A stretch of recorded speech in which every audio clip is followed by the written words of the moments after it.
contoh pemalas. Tak lah. Dia caca, dia pakai slipper. Jogging, lepas tu dia pergi datang gym, dia jalan kat treadmill. Lepas tu sekarang dia buat-buat angkat berat. Pagi ni ada budak bawah umur ni ajak aku teman dia jogging sebab dia takut jogging seorang-seorang. Cik, aku tak dapat kejar face Jojo tu. Dia terlampau laju sial. Sebab aku dah 17 tahun stop. Kalau aku start 17 tahun lepas, laju dah. Bantai.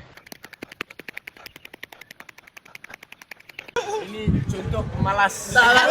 Pemalas. Orang lain lari ni buat apa? Oh, kita orang kicau.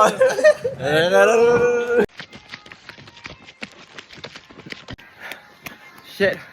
Orang pakai slipper cik. Jojo pakai kasut. Kau tengok orang pintas dia. Dia ingat dia champion. Cik. Orang tak dapat kejar dia baik. Sempur sial. Dia potong aku halfway lah. Awal tu aku leading, serius while leading. Tak fair baik. Kereta pun berhenti kat DNR. Aku manusia tu. Ada seorang tadi. Banyak juga lah orang.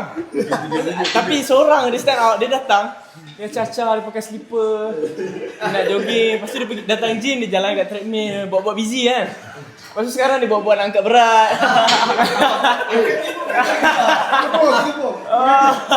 Ini aduh.